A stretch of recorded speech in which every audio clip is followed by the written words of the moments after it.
नमस्कार मित्रों। मैं डॉक्टर सचिन चित्तावार। सबसे पहले आप सब लोग को मकर संक्रांति की हार्दिक शुभकामनाएं। आज मैं बॉम्बे आया हुआ हूँ। बॉम्बे टाटा मुंबई मैराथन, इसमें भाग लेने के लिए गजब का जोश है, गजब का जज्बा है। हजारों लोगों की भीड़ है।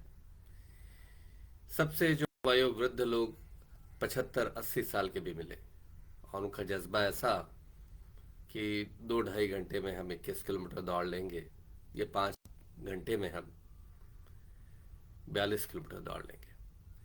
दुर्भाग्य से इस बार मुझे 21 किलोमीटर दौड़ने का मौका नहीं मिला, पर 10 किलोमीटर की रेस मैंने पूरी करी, जिसका ये मेडल मुझे मिला। और सबसे बड़ी बात यह है कि इस तरह की दौड़ चयापचय की बीमारी में, मेटाबॉलिज्म की बीमारी में, मधुमेह की बीमारी में, मोटापे से लड़ने के लिए काफी लाभदायक है। आप जब इन लोगों के साथ दौड़ते हो तो आपकी उम्र भी 10-12 साल कम हो जाती है। और देखने वाले बिल्कुल, आप सोच सकते हैं कि ये जो गतिविधि है, पहले अगर आप ऐसे सोचेंगे तो आपको लगेगा कि ये बिल्कुल दुभर है, संभव नहीं है। पर जब आप दौड़ने लगते हैं तब आपको समझ में आता है कि आप शरीर भी आपका दुबला होने लगता है, चपल होने लगता है, फुर्तीला होने लगता है। और ये जो चयापचय, मेटाबॉलिज्म, हार्मोन की बीमारियां हैं, ये बहुत हद तक दूर जाने लगती हैं। इसीलिए कोरे आदर्शों से काम नहीं चलता। इसलिए समय समय पर मैं कोशिश करता हूं कि मैं स्वयं को भी चैलेंज करूं, और कहीं ना कहीं उसका प्रभाव मेरे मित्रों पे, मेरे दर्शकों पे और मेरे मरीजों पे भी पड़े। आज भी कुछ ऐसा ही विषय लेकर मैं आपके समक्ष उपस्थित हुआ हूं। बहुत लोग, हमारे बहुत से मित्र हैं, वो थकान महसूस करते हैं। कुछ उनकी शेविंग फ्रिक्वेंसी, दाढ़ी बनाने की जो ज़रूरत है, वो ऐसा होता है कि पहले वो हर रोज दाढ़ी बनाते थे, पर अब 3-4 दिन में ज़रूरत पड़ती है। कुछ मित्रों को अब हफ्ते हफ्ते भर शेविंग की आवश्यकता नहीं पड़ती। कुछ लोगों को प्राइवेट पार्ट्स में बाल कम हो रहे हैं। कुछ लोगों की समस्या ऐसी आ रही है कि बहुत थकान सी लगती है, और बाकी सभी चीज़ों में उन्हें ऐसा लगता है कि इसे नहीं कर पाएंगे।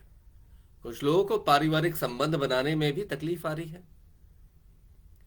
तो उनको कहीं ना कहीं वो एक जांच करवा लेते हैं और हार्मोन की कमी आ जाती है, टेस्टोस्टेरोन नाम के हार्मोन की कमी आ जाती है, और बहुत ज़्यादा विकट स्थिति उनके मन में आ जाती है, और उन्हें लगता है कि अब जीवन में कुछ नहीं बचा। तो इस टेस्टोस्टेरोन हार्मोन की कमी को हम कैसे पहचाने, ये आज का विषय है। मुझे लगा ये एक प्रासंगिक विषय है, क्यों ना इसके बारे में ही बात की जाए। इसी में अभी मैं नेटफ्लिक्स में देख रहा था, तो एक मूवी भी आई है, थोड़ा सा उसको हास्य मूवी की तरह बनाया गया है, थाई मसाज के नाम से। वहाँ भी विषय एक ढलती उम्र के इंसान का ही है, जो कि हाइपोगोनाडिज्म यानी टेस्टोस्टेरोन की कमी से पीड़ित है। तो इस तरह की बातें समाज में खुलकर होती नहीं है, पर मैं कोशिश करूंगा कि सामाजिक दायरे में रहकर आपको इसके बारे में जानकारी दूं, क्योंकि यह विषय सभी के कहीं ना कहीं सभी के इंटरेस्ट का है।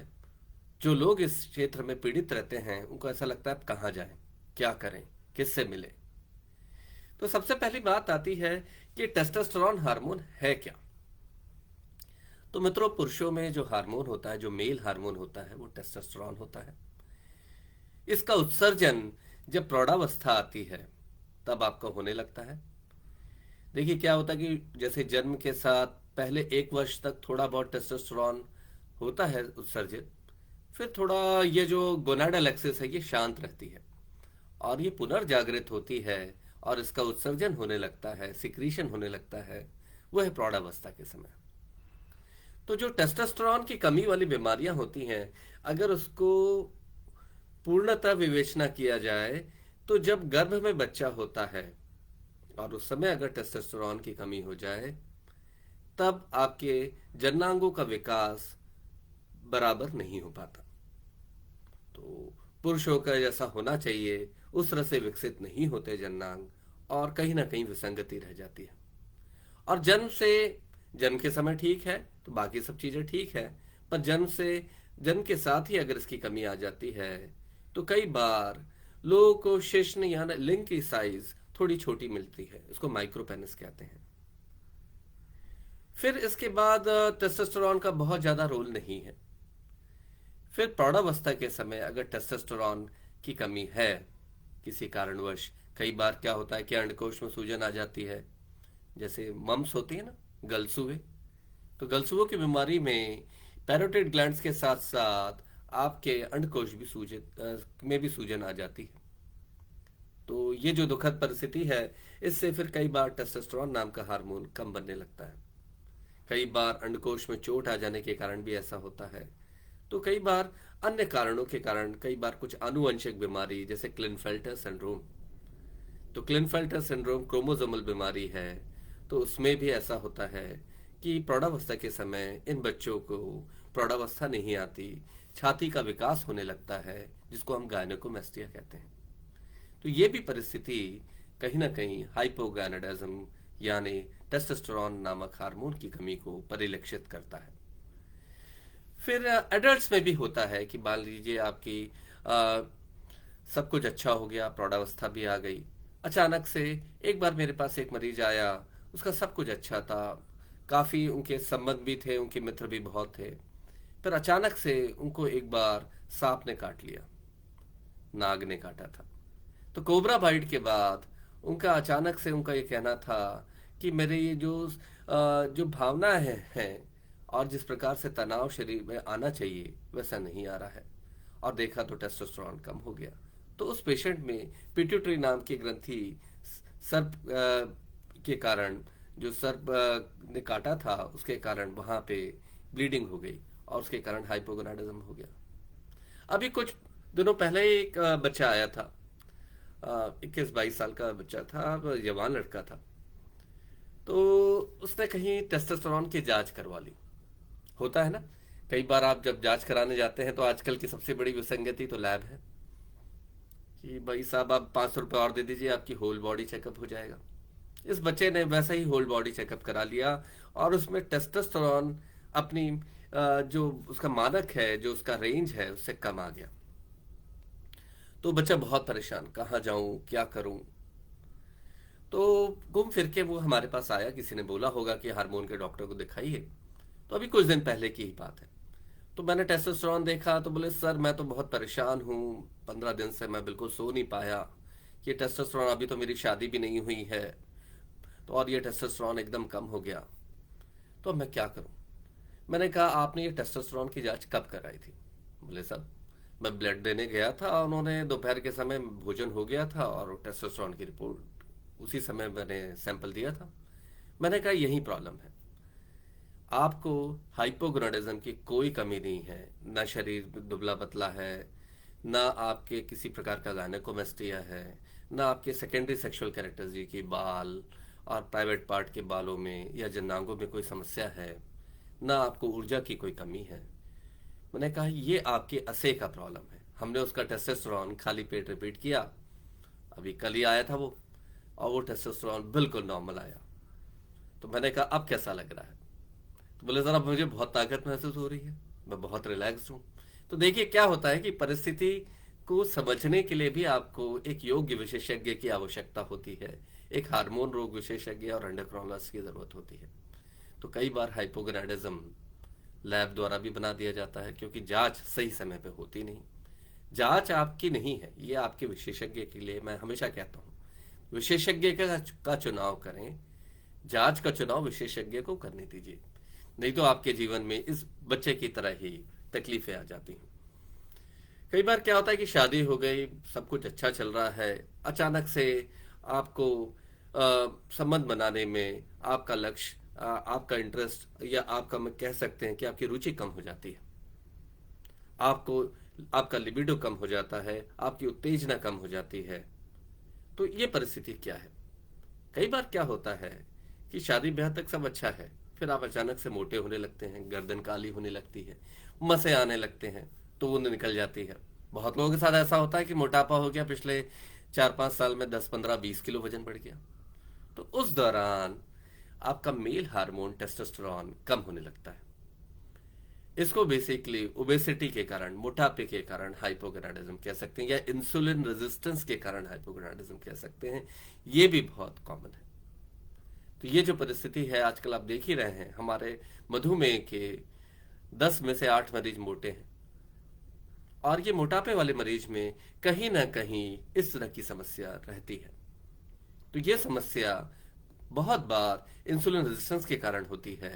सही सलाह मिलती है, वजन कम करते हैं, तो ये सारे हार्मोनल पैरामीटर्स नॉर्मल होने लगते हैं। तो है ना कमाल की बात। कई बार क्या होता है कि लेट एज में, अब 40-45 के बाद 50 के करीब पहुंचते पहुंचते भी आपको उत्तेजना कम होने लगती है, शरीर शिथिल पड़ने लगता है, मन ठीक नहीं लगता, डिप्रेशन जैसा लगता है, चिड़चिड़ापन आ जाता है, कुछ लोगों की याददाश्त भी कम होने लगती है। वहां भी हम मेल हार्मोन टेस्टोस्टेरोन देखते हैं तो वो कम मिलने लगता है।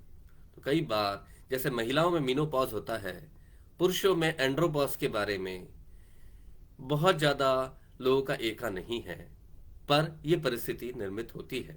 और जब भी ये परिस्थिति निर्मित होती है, हड्डियां कमजोर होने लगती हैं, बैलेंस चला जाता है, मांसपेशियां शिथिल पड़ने लगती हैं।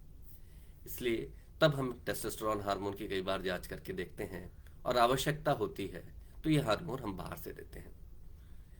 पर क्या यह स्थिति बहुत विकट है? क्या यह स्थिति बहुत जटिल है?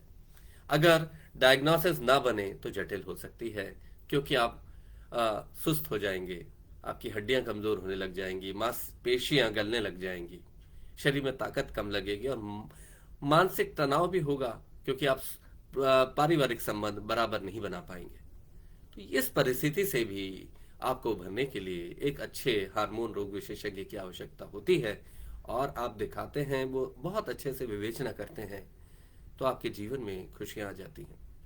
क्योंकि हार्मोन की बीमारी में सबसे बड़ी बात यह है कि जब हम सही दिशा में इलाज करते हैं, सही डायग्नोसिस बनाते हैं, तो परिणाम अभूतपूर्व आते हैं। ऐसा बाकी विषयों में नहीं है। जैसा हार्मोन की बीमारियों में रिजल्ट्स आते हैं, वैसा अन्य बीमारियों में नहीं देखने मिलता। तो है ना कमाल की बात। तो आप अच्छा चुनाव करें, और कभी भी ऐसी इस तरह की कोई परेशानी है, कोई तकलीफ है, तो आप अपने डॉक्टर से मिलें। कई बार हमारे पास बच्चे आते हैं कि साहब मैं बहुत दुबला हूं, मेरा शरीर मोटा ही नहीं हो रहा, और उस दुबलेपन के लिए कहीं ना कहीं वो उन बातों पे, भ्रामक बातों पे चले जाते हैं जो पेपर में ऐड आता है, या टीवी में 11 बजे के बाद ऐड आता है कि आप दुबले पतले हैं तो शरीर को मोटा बनाइए, बलिष्ठ बनाइए। तो नाना प्रकार के पाउडर्स और कंपाउंड्स ले लेके वो फिर जब हमारे पास आते हैं तो हम लोग देखते हैं, अरे ये तो स्टेरॉइड ले रहे थे। मोटे जरूर हो जाते हैं, उस स्टेरॉइड के कारण हड्डियां गलने लगती हैं, शुगर बढ़ने लगता है, बीपी बढ़ने लगता है। तो ये बच्चे क्या करें? मैं हमेशा कहता हूं कि जो पुरुष हार्मोन टेस्टोस्टेरोन है, ये कमाल की चीज है। ये पुरुषों को पुरुषार्थ के लिए प्रेरित करती है। अगर जब तक आप पुरुषार्थ नहीं करेंगे, कसरत नहीं करेंगे, वजन नहीं उठाएंगे, तो आपका शरीर कैसे बनेगा?